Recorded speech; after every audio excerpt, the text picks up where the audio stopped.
Bismillahirrahmanirrahim. Assalamualaikum warahmatullahi wabarakatuh. Santri-santri Husnul Khotimah yang solih dan solihah, kita bertemu kembali dalam mata pelajaran IPA di pertemuan yang kedua. Materi yang kita bahas masih tentang sistem gerak pada makhluk hidup. Pada pertemuan pertama, kita sudah membahas tentang gerak pada manusia dan sudah dijelaskan tentang rangka atau tulang.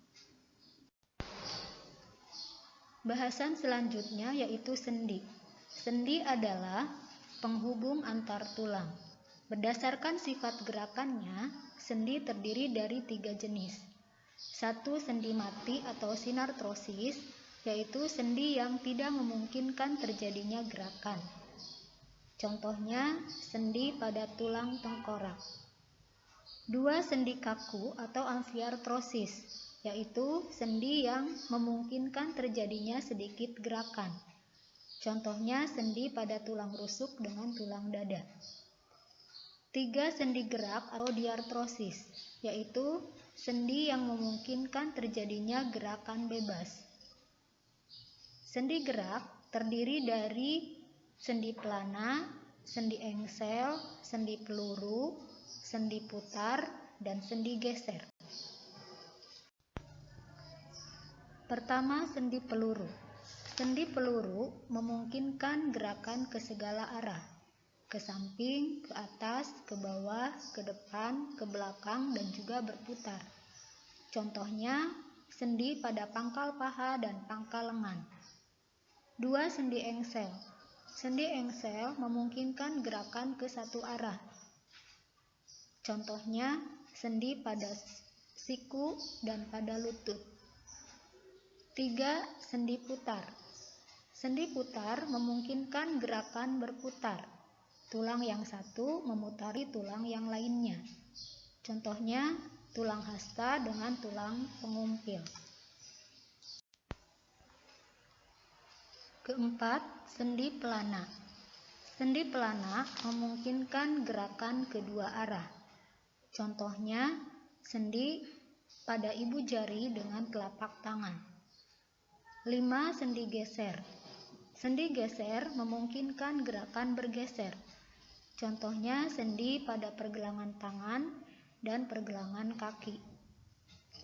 Bahasan selanjutnya adalah otot. Otot yaitu alat gerak aktif.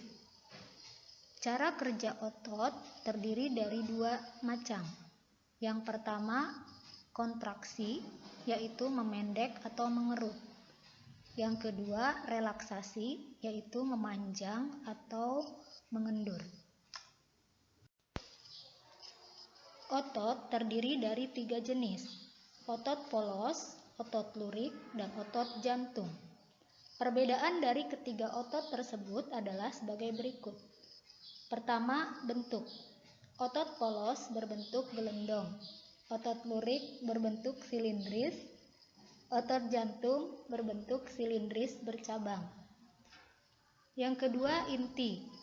Otot polos mempunyai satu inti di tengah. Otot lurik mempunyai banyak inti di tepi. Otot jantung mempunyai satu inti di tengah. Ketiga, serat otot. Otot polos searah panjang sel. Otot lurik berupa serat lintang, otot jantung berupa serat lintang bercabang. Yang keempat, sifat gerakan.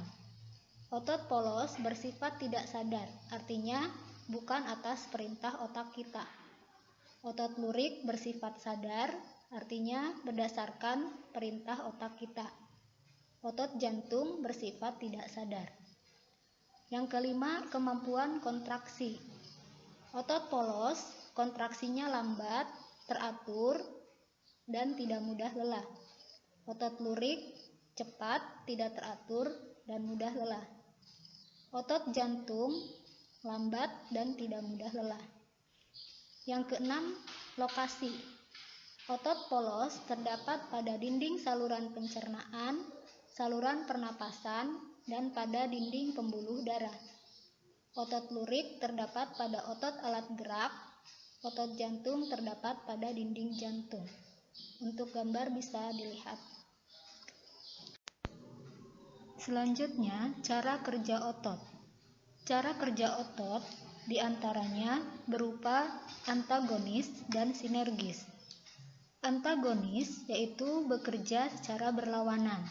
Contohnya antara otot bisep dengan otot tricep. Sinergis yaitu bekerja sama. Contohnya otot pronator lengan bawah. Gerak antagonis diantaranya berupa fleksi atau membengkokkan berlawanan dengan ekstensi atau meluruskan. Aduksi mendekati berlawanan dengan abduksi yaitu menjauhi. Supinasi menengadah berlawanan dengan pronasi atau menelungkup. Inversi memiringkan ke dalam berlawanan dengan eversi yaitu memiringkan keluar.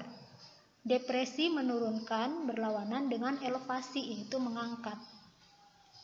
Selanjutnya, kelainan dan penyakit yang dapat terjadi pada organ gerak manusia. Yang pertama pada tulang.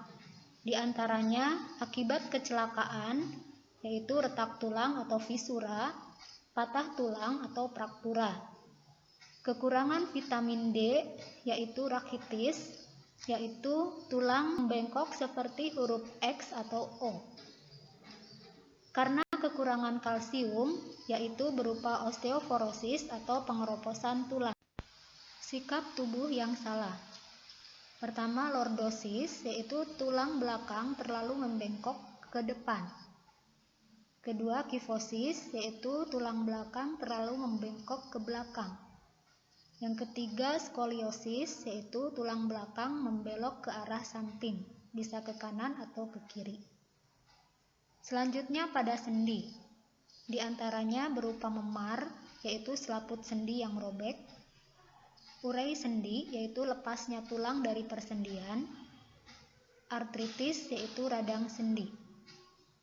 Yang ketiga pada otot, di antaranya nyeri otot, penyakit polio, kram, dan keseleo.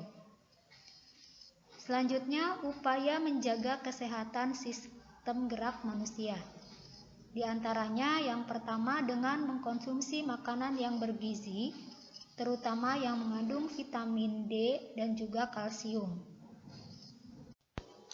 Yang kedua, memperoleh sinar matahari yang cukup. 3. Berolahraga secara rutin. 4. Duduk dengan postur tubuh yang tegak. 5. Tidak membawa beban berat secara terus-menerus. Itulah materi di pertemuan yang kedua. Insya Allah kita akan bertemu kembali di pertemuan yang selanjutnya. Ibu mengucapkan jazakumullah khairan. Assalamualaikum warahmatullahi wabarakatuh.